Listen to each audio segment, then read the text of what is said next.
Olá, você, mais uma vez, estamos aqui para trazer uma mensagem maravilhosa. Que Deus abençoe você aí, ricamente, né? Você e sua família. Hoje vamos falar da lição de terça-feira, segunda-feira, né? A crise vindoura, 10 de junho de 2024. Essa lição tem uns ensinamentos profundos para nós, são assuntos bastante interessantes. Está aqui falando o seguinte: a profecia da marca da besta, de Apocalipse 13, nos fala sobre o estágio mais feroz da guerra de Satanás contra Deus. A perseguição religiosa não é novidade. Ela existe desde que Caim matou Abel por obediência a Deus. Jesus disse que isso aconteceria até mesmo entre os crentes. Muita gente pensa assim: vou entregar minha vida a Jesus, vou para a igreja, está pensando que está indo para o céu, está encontrando, vai para o céu, está entrando no céu. Não, não é no céu. Nós estamos na terra, nós estamos num grande conflito. O mal que atingiu toda a humanidade, tanto os que estão lá fora, como os que estão dentro da igreja.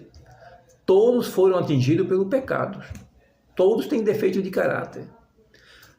A diferença é a seguinte: existe o império das trevas, o império da graça e o império da glória. Então são três processos. Quem está no império do pecado precisa vir para o império da graça, que é vir para a igreja, se encontrar com Jesus, aceitar a vontade de Jesus, e ele vai passar por uma lapidação e ser preparado, ser moldado para se encontrar com Jesus, se andar de conformidade com a palavra de Deus e a vontade de Deus. Aí, quando Jesus voltar, ele vem buscar a sua igreja e a se leva para a glória. Então, todos são pecadores, mas todos precisam tomar uma decisão ao lado de Jesus, levar uma vida de santificação, de obediência a Deus e de estudo da Bíblia para compreender as suas verdades. E nesse meio termo, o inimigo das nossas almas, ele não vai ficar de braço cruzado. Ele vai atacar o seu povo, o povo de Deus. Está escrito em Apocalipse 12, verso 17, que o inimigo está irado contra a igreja, e especialmente com aqueles que guardam os mandamentos de Deus e têm a fé em Jesus. Então nós estamos dentro de um grande conflito, uma guerra quase que interminável. Isso só vai terminar com a volta de Jesus. E a pergunta 3 diz o seguinte: o que a igreja do Novo Testamento experimentou e como isso se aplica à Igreja de Cristo no fim dos tempos? E aqui vem umas passagens bíblicas no livro de João, Mateus, 2 Timóteo e 1 Pedro, que essas palavras, essa mensagem da Bíblia está trazendo algumas lições para nós. No livro de João 16, verso 2, Jesus disse que vocês serão expulsos das sinagogas. Sinagoga significa igreja. Por causa do nome de Cristo, muitos serão expulsos das sinagogas. E por causa do nome de Cristo, eu já estou passando por essa experiência amarga. Está escrito na palavra que isso vai acontecer por causa do nome de Cristo. No livro de Mateus 10, 22, está falando: todos odiarão vocês por causa do meu nome. Jesus está falando isso em Mateus 10, verso 22, que por causa do nome dele, todos serão odiados. Por que serão odiados? Porque, segundo Timóteo 3,12, a Bíblia vem informando: quem quer viver piamente em Cristo Jesus, sofrerão severas perseguições. E 1 Pedro 4,12, Pedro vem informando: não estranheis o fogo ardente que surge no meio de vós, como alguma coisa extraordinária vos estivesse acontecendo. Ou seja, quando nós somos instruídos pela palavra de Deus, nós vamos entender esse grande conflito. Nós vamos entender que tem uma batalha contra nós, tem uma guerra contra nós. E que nós temos que se armar com as armaduras de Deus, como está escrito no livro de Efésios, capítulo 6. As armaduras de Deus, a leitura da palavra, estudo, orações, jejuns, santificação, obediência a Deus. Isso não quer dizer que você vai ser um cristão perfeito nessa terra, que você nunca vai cometer erros. Vai ter os embates, os embates nessa vida, vai ter alguns confrontos que nós vamos tomar alguns golpes e vamos se defender desse golpe, vamos atacar também com a palavra de Deus, com as armaduras de Deus. Por exemplo, numa luta de boxe, o oponente também nos acerta alguns golpes, o inimigo também vai nos acertar alguns golpes, vai nos dar algumas rasteiras. Então, são assim, o caminho a Cristo diz, mesmo quando somos vencidos por Satanás, não somos rejeitados por Deus. Então veja que a graça de Cristo, ela nos alcança de tal maneira que a sua graça é maior do que qualquer pecado nosso. Está escrito no livro de Isaías 1,18. Jesus disse, vinde e arrazoemos, ainda que os vossos pecados sejam vermelhos como carmesim, vermelho como a escarlata, se tornarão branco como a lã e branco como a neve. Essa mensagem quer dizer que a sua graça é maior do que qualquer pecado. Então não tem essa de cristão estar julgando os outros, de botando para fora, se achando santarrão, melhor do que os outros. Eles que andam fazendo isso, julgando o irmão, botando para fora, são candidatos a ficar fora do reino do céu. Mateus 23:13, Jesus fala isso. Nós estamos numa guerra, e nessa guerra nós vamos ser golpeados também, vamos tomar alguma rasteira, mas não quer dizer que você é um perdido, é um fracassado, não. Olha a história de Pedro, quantas vezes Pedro caiu? Olha a história de Pedro, quantas vezes Pedro representa a sua igreja, a igreja de Deus. Por que hoje os santarrões de hoje que tá ali, por causa do nome da igreja? Ninguém aqui está brincando com o evangelho não, está brincando com a palavra de Deus não. Nós somos sinceros, somos verdadeiros com a palavra de Deus. Por isso que somos perseguidos pelo inimigo. Que o Espírito Santo de Deus tome conta de nós. A igreja surgiu no período do Quarto Império. A igreja só foi formada no período do Quarto Império. Nós vamos ver isso aqui no livro de Daniel. Daniel 7:7 fala isso. Porque tinha o primeiro império Babilônia, o segundo Medo-Pérsia, o terceiro a Grécia. E o quarto império foi Roma. Foi no período de Roma, no primeiros séculos ali, século, que surgiu a igreja. Daniel 7:7, o quarto monstro que vi naquela visão era terrível, espantoso, muito forte. Tinha enorme dente de ferro e com ele despedaçava e devorava as suas vítimas. O que sobrava ele esmagava com as suas patas. Esse monstro era diferente dos outros 3 e tinha 10 chifres. Esse monstro espantoso de 10 chifres, esse monstro espantoso representa Roma, o quarto império. Os outros 3 eram apenas impérios civis, mas o quarto animal, ele é civil e religioso, ele exige adoração. Aí a guerra é diretamente com Deus e com os seguidores de Cristo. Então ele despedaça todos que vêm na sua frente. Nenhum império consegue derrotar esse quarto animal. Ele é terrível e espantoso, e esmaga ainda com as suas patas. Não tem ninguém para vencer esse império, esse poder.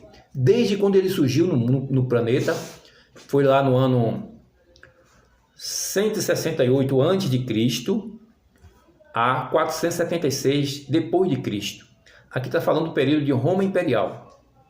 O único poder que pode derrotar esse império é o Senhor Jesus Cristo. Está escrito em Apocalipse 19:20. Quando Jesus voltar, vai derrotar a besta e o falso profeta, que são os 2 maiores poderes na Terra, Roma e os Estados Unidos. E verso 8 diz o seguinte, Daniel 7, verso 8. Eu estava olhando os chifres com atenção e notei outro chifre menor, ou seja, um chifre pequeno, que nasceu entre os outros. 3 chifres foram arrancados para dar lugar a esse chifre pequeno, que tinha olhos como de gente e uma boca que falava com muito orgulho. Daniel estava na visão olhando os 10 chifres e viu que 3 chifres foram arrancados. E nesse lugar desses 3 chifres que foram arrancados, surgiu um chifre pequeno. Ele ficou assim, que isso? Os 3 chifres que foram arrancados, dos 10 chifres do quarto animal, foi quando Roma dominou e levou todos à submissão a Roma. Só que 3 desses chifres, que são as 10 nações da Europa, esses 10 chifres representam isso, só que 3 delas não aceitaram o domínio de Roma, que foram os érulos, os vândalos e os ostrogodos. Então, o Império Romano foi e destruiu todas as 3 tribos que não queriam se render a seu domínio. E a última, os ostrogodos, foi destruído em 538. Então foi nesse período aí, nessa data, que surgiu o chifre pequeno. Verso 8 fala isso. Só que esse chifre pequeno representa um poder muito grande que dominou o mundo no período da Idade Média, de 538 a 1798. Esse é um período de 42 meses proféticos da Idade Média. Na lição dessa semana, na parte de quarta-feira, está falando lá de Daniel, Apocalipse 13, verso 5. 13, verso 5. 42 meses. Mas os 42 meses que está falando ali em Apocalipse 13, verso 5, não está se referindo aos 42 meses da Idade Média, não. Ali está se falando aos 42 meses da supremacia papal, da última supremacia papal, dessa que vem aí. Porque Apocalipse 13 está falando da recuperação do golpe da ferida, da recuperação da ferida, o golpe mortal. Apocalipse 13, verso 3, fala do golpe e fala da recuperação.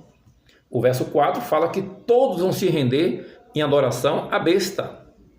E o verso 5 fala que vai durar esse período de 42 meses, ou seja, 3 anos e meio literal. 3 anos e meio literal. Ou seja, tem os 42 meses profético, que é de 538 a 1798, 1260 anos, e tem 42 meses literal, que são 3 anos e meio para o tempo do fim.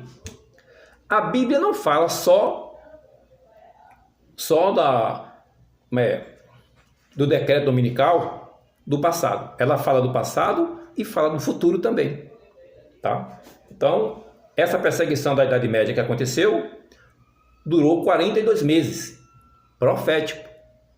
Mas no tempo do fim, Apocalipse 13, verso 5, quarta-feira está falando isso, mas é 42 meses ali, literal, porque está falando da recuperação do golpe mortal e do auge do poder, que vai durar 3 anos e meio.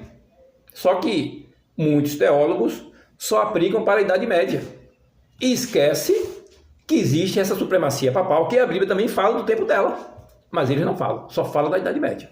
É aí que o povo não entende a profecia, entra em confusão. Fica difícil entender a profecia desse jeito, porque eles atrofiam a palavra de Deus. É aí que a lição está falando aí, onde muitos seguem teólogos e deixam a palavra de Deus de lado, infelizmente. Né? Ok.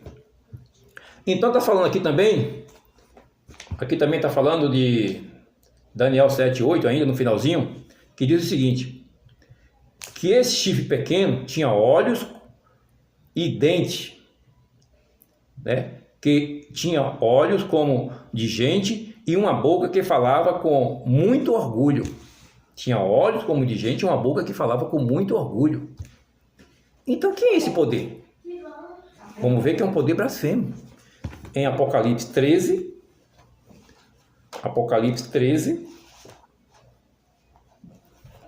verso 6 vai falar desse poder, dessa profecia de Daniel 7, verso 8, no finalzinho, que tinha boca e olhos que falavam como homens.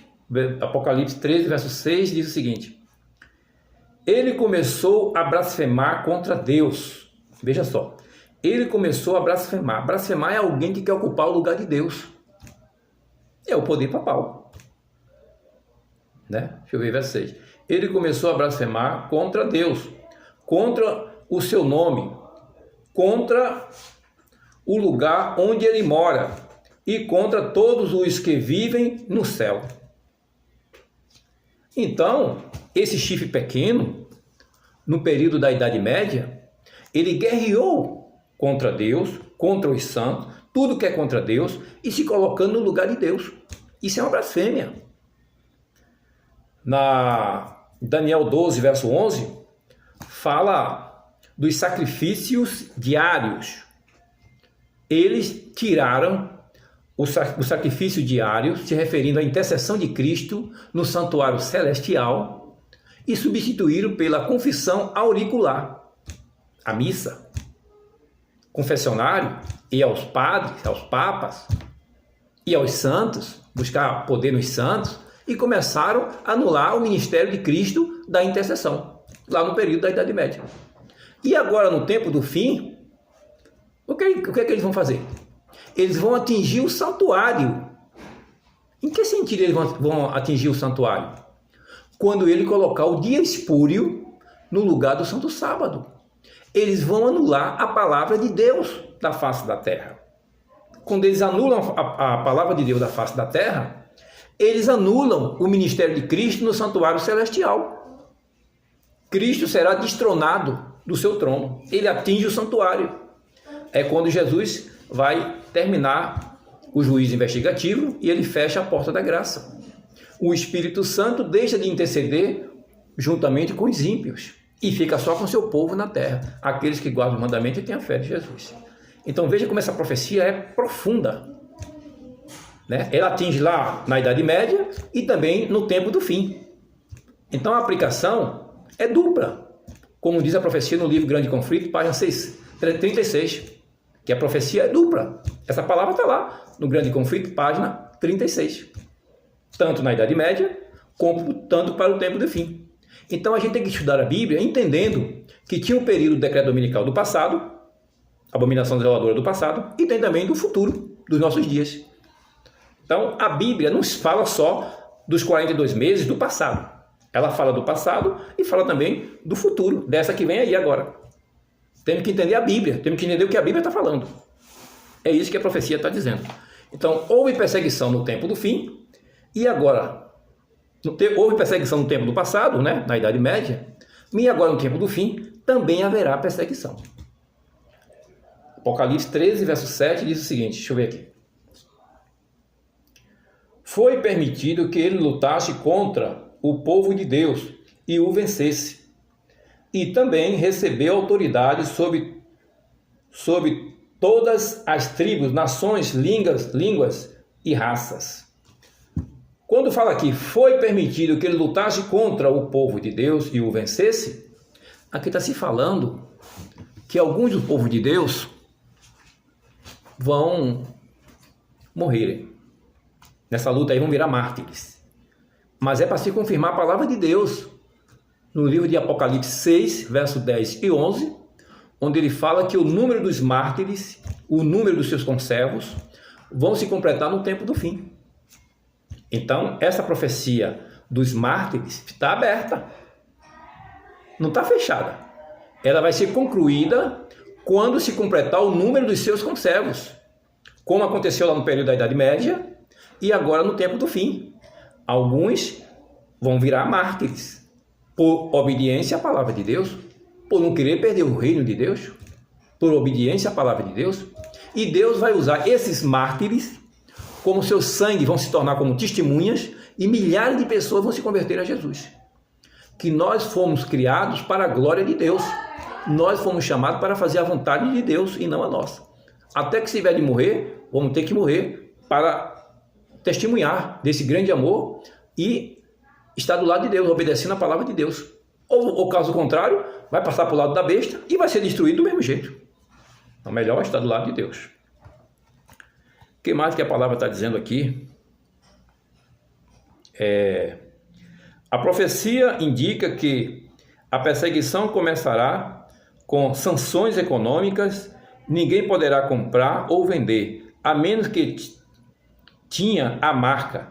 Qualquer um que se recuse a receber a marca, acabará sob um decreto de morte. Mas deixa eu falar aqui.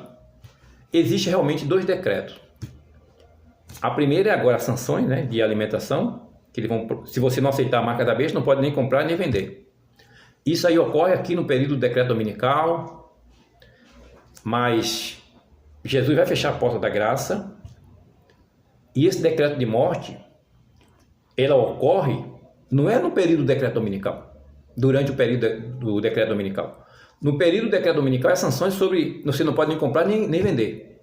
Mas Jesus, depois que ele fechar a porta da graça, por volta da quinta praga, quando o trono da besta estiver sendo atingido pelas pragas, eles vão dizer, isso aqui é por causa daqueles guardadores do sábado. Aí vão criar um decreto, vão incitar aos governantes a criar um decreto de morte. Então esse decreto de morte é num período lá da quinta praga, já no finalzinho. Mas aí vem o que? Daniel 12:1. Miguel se levanta para defender o seu povo. Nesse período aí, desse decreto de morte, nenhum povo de Deus morrerá. Que nem a história de Esther, como Mardoqueu. Que seu povo estava no decreto de morte, mas nenhum povo de Deus morreu ali naquele decreto de morte de Esther. Então, no tempo do fim, nesse período de decreto de morte, nenhum povo de Deus morrerá. Mas, durante o decreto dominical, haverá um pequeno tempo de angústia. É nesse pequeno tempo de angústia, antes de fechar a porta da graça, que o número dos conservos de Deus vai se completar. É nesse período que vai sair a sanção. Mas o Espírito Santo estará conosco, dando força, fé e obediência a Deus, uma fé inabalável. É uma transformação radical que Deus fará na vida daqueles que obedecem a sua palavra, a sua lei. Que mais? Aqui está falando de Apocalipse 14:12. Os fiéis vivem em obediência piedosa, pela graça, ficam firmes quando tudo ao redor está tremendo. Enquanto o mundo segue a besta, eles seguem o Cordeiro, por onde quer que ele vá. Apocalipse 14:4. Aqui está se falando dos 144 mil, mas presta atenção aqui. Apocalipse 14:4 está falando os primeiros a serem selados são os 144 mil. Aqui é um grupo de elite, é uma tropa de elite, que eles foram comprados entre os homens, dentre os homens, comprados, ou seja, separados para uma missão especial. Essa igreja de hoje, Deus entregou a responsabilidade de pregar o evangelho aos homens. Só que os homens estão desvirtuando a palavra de Deus e afastando Cristo do evangelho, da palavra de Deus, e colocando as suas filosofias. Quem rejeita a palavra de Deus está rejeitando Cristo. Infelizmente é isso. Então, os 144 mil, os que vão ser selados, são aqueles que obedecem a palavra de Deus. Os que não estão obedecendo hoje a palavra de Deus, não vai resistir nesse dia não. Não vai resistir não. Se não estão obedecendo hoje, que não tem nenhuma perseguição, e não estão querendo obedecer a palavra de Deus, como é que vai resistir naquele grande dia? Não vai resistir. Então, os 144 mil são os primeiros a serem selados. E são eles que vão terminar a obra. Porque aí é quando Jesus, Deus, vai tomar a rédea da sua igreja, e quem vai estar no comando da igreja, no finalzinho, é o Espírito Santo. O Espírito Santo vai tomar a rédea da sua igreja no final dos tempos e vão selar aqueles que obedecem a palavra de Deus. Que não quiserem obedecer a palavra de Deus não vão ser selados, mesmo estando dentro da igreja, não vai ser selado.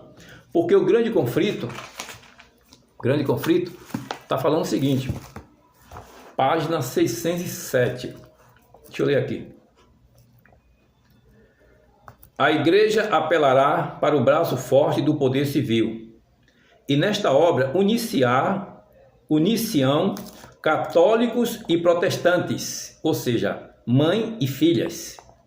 Ao tornar-se o movimento em prol da imposição do domingo mais audaz e decidido, invocar-se-á a lei contra os observadores dos mandamentos. Serão ameaçados com multas e prisão, e alguns se oferecerão posições de influência e outras recompensas e vantagens, como engodo para renunciar sua fé. Mas sua perseverante resposta será mostrar-nos pela palavra de Deus o nosso erro, a mesma que foi apresentada por Lutero sob idênticas circunstâncias.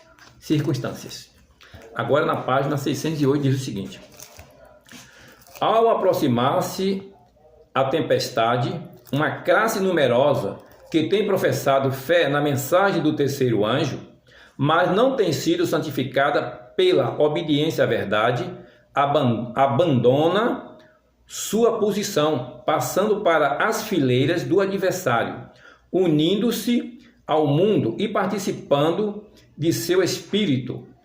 Chegaram a ver as coisas quase sob a mesma luz, e em vindo a prova estão prontos a escolher o lado fácil.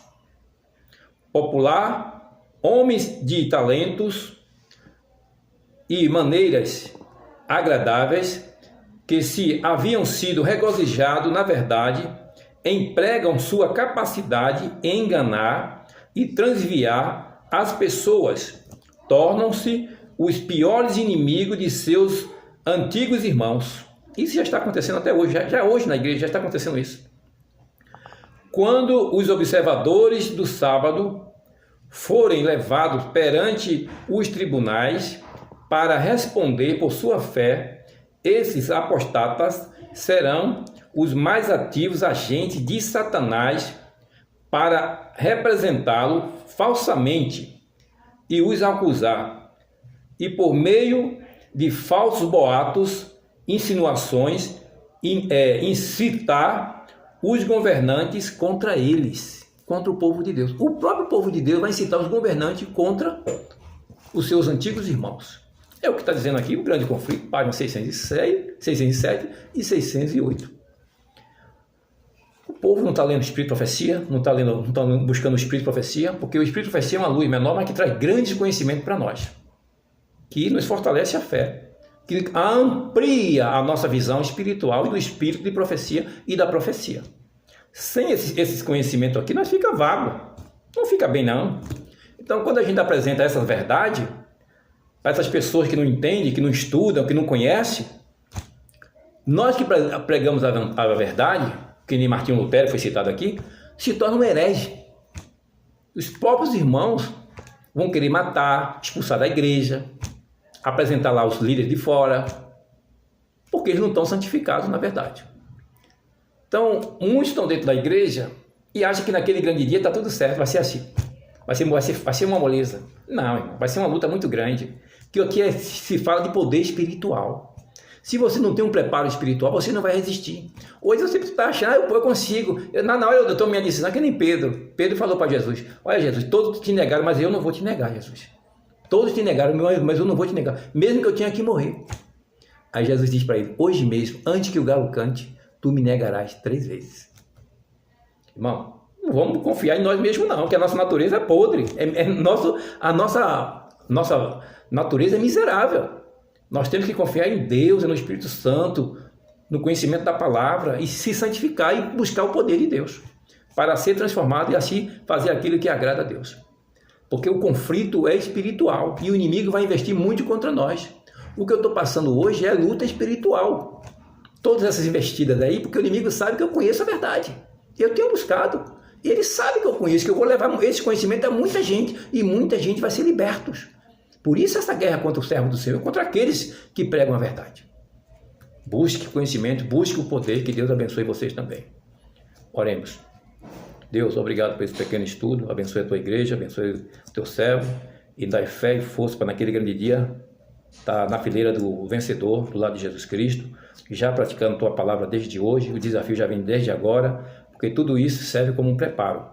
Tua palavra diz no livro de Salmo 18:34, que o Senhor está nos treinando. Isso chama treinamento. Para muitos de nós chamamos de sofrimentos quando estamos passando por adversidades. Mas o Senhor diz: bem-aventurado aquele que passa por diversas provações. Então nos ajude a ser santificado, a lavar o nosso sangue, a lavar nossas vestes no sangue do Cordeiro e ser preparado. Porque tudo que está acontecendo na nossa vida hoje é uma preparação para se encontrar com aquele que é santo, puro e perfeito, nosso Senhor Jesus Cristo. E aqueles que não estiverem preparados serão destruídos pela glória do Senhor. Então precisamos colocar nossa vida no altar, buscar a tua presença e pedimos ao Senhor perdão por algumas faltas que nós cometemos, mas nós estamos passando por uma transição, uma natureza carnal pela espiritual. Então há uma transição, há um tempo para isso. É sair do império do pecado para a graça e depois ir para a glória. É isso que o Senhor tem um tempo para cada coisa e está preparando o seu povo. E temos que ter paciência uns com os outros. Então perdoe nossos pecados, permaneça com cada um de nós e nos salva para a honra e glória do Teu nome, mas nos capacita pelo poder do Teu Espírito, receber o Teu selo e praticar os Teus ensinos. E desperta a Tua igreja que está dormindo, que não está buscando a Tua presença, que não está confiando no Senhor, não está botando em prática a Tua palavra, mas estão encantados com o ensinamento dos homens. Que o Espírito Santo acorde em Teu povo. Em nome de Jesus. Amém.